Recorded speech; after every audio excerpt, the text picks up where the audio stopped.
திமுகவினர் பெண் கல்வி, பெண் சுதந்திரம், ஆணும் பெண்ணும் சமம் என்று வாய்க்கிழிய பேசுவார்கள். கட்சியில் அதை துளியும் பின்பற்ற மாட்டார்கள். அவர்களை பொறுத்தவரை பெண் என்பவள் போதைப்பொருள்.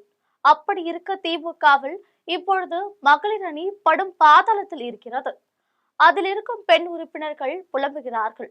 அப்படி என்னதான் மகளிர் அணியில் நடக்கிறது என்பதை பார்ப்போம்.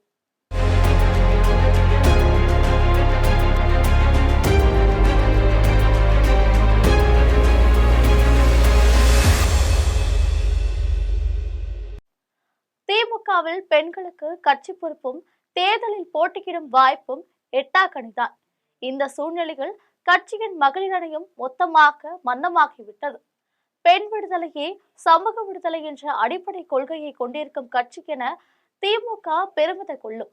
அதோடு பெண்களுக்கு சொத்துரிமை பெற்றுக் கொடுப்பதில் தொடங்கி தற்போது மகளிர் உரிமை தொகை வழங்கி வருவது வரையிலான பெண்களின் மேம்பாட்டு எண்ணற்ற சட்ட திட்டங்களை கொண்டு வந்ததையும் தங்களது சாதனை பட்டியலில் முதன்மைப்படுத்தி வருகிறது. ஆனால் அரசியல் களத்தில் பெண்களுக்கான பிரதிநிதித்துவத்தை உறுதி செய்வதிலும் கட்சிக்குள் மகளிர் அணிக்கு முக்கியத்துவம் அளிப்பதிலும் திமுக படுதோல்வி அடைந்திருப்பதாக குமுறல்கள் கேட்க ஆரம்பித்திருக்கின்றன கட்சிக்குள்.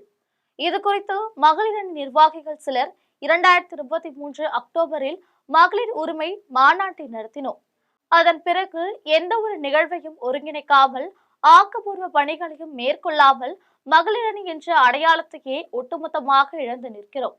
கனிமொழி செயலாளராக இருந்த காலத்தில் ஆர்ப்பாட்டம், போராட்டம், கருத்தரங்கம், உறுப்பினர் சேர்க்கை என மகளிர் அணி வீரியமாக செயல்பட்டு கொண்டிருந்தது.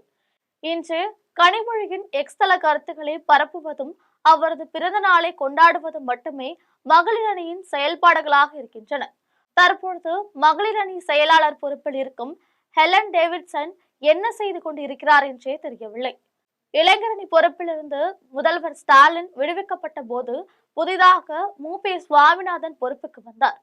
ஆனால் உதயநிதி பொறுப்புக்கு வந்த பிறகுதான் இளைஞரணி புத்துயிர் பெற்றது. அதே போல கடந்த காலத்தில் கனிமொழி மகளிர் செயலாளர் பொறுப்பில் இருந்த பொழுது ஆர்வத்துடன் செயல்பட்ட மகளிர் அணி இப்பொழுது முடங்கி கிடக்கிறது.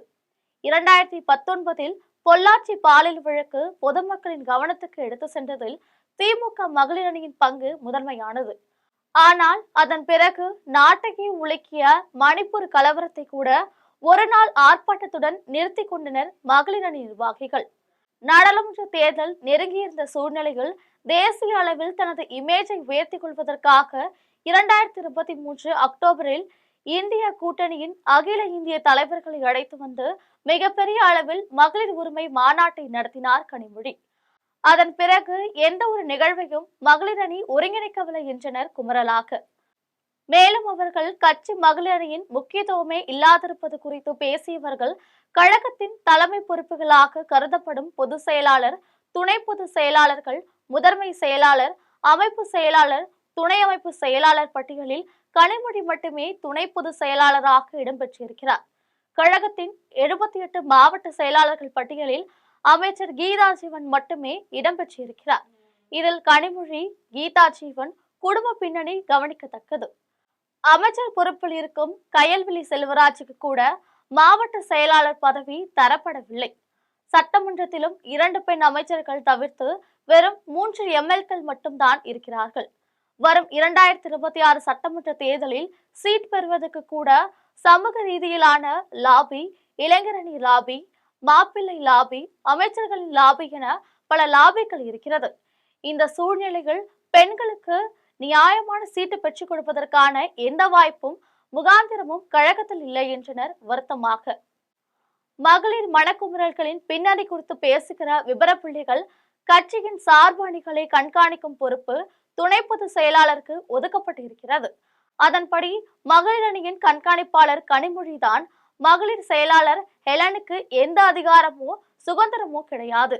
கனிமொழி பொறுப்பில் இருந்த பொழுது மகளிர் அணி நிர்வாகிகளுக்கு மாவட்ட அளவிலும் முக்கியத்துவம் இருந்தது. ஆனால் இப்பொழுது மாவட்ட அரசியலில் இளைஞர் அணிக்கே மவுசு.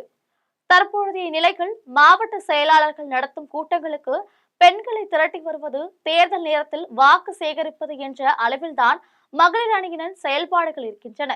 இதுவே சார்பு அணியின் தலைமை பொறுப்பில் உதயநிதி, கனிமொழி போன்றவர்கள் இருந்தால் ஆக்டிவாக இருக்கின்றனர்.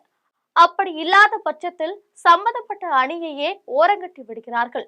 அப்படி என்றால் வாரிசுகளை வளர்த்தெடுப்பதுதான் சார்பணிகள் இருக்கின்றனவா என்ற கேள்விதான் எடுக்கிறது என்றனர் கடுப்பாக. இது குறித்து திமுக மகளிர் அணி உறுப்பினர்கள் கட்சிகள் இதுவரை இல்லாத அளவுக்கு 25 லட்சம் பேரை மகளிர் உறுப்பினர்களாக இணைத்திருக்கிறோம்.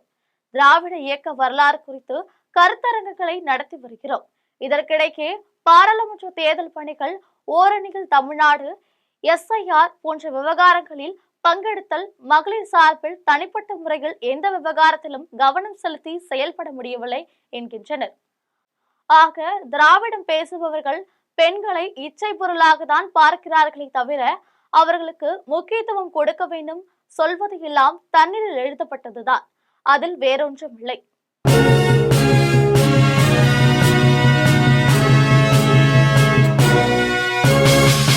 உடனுக்குடன் அப்டேட் தெரிந்து கொள்ள ஜெம் டிவி தமிழ் ஆப்பை இன்ஸ்டால் செய்யவும்.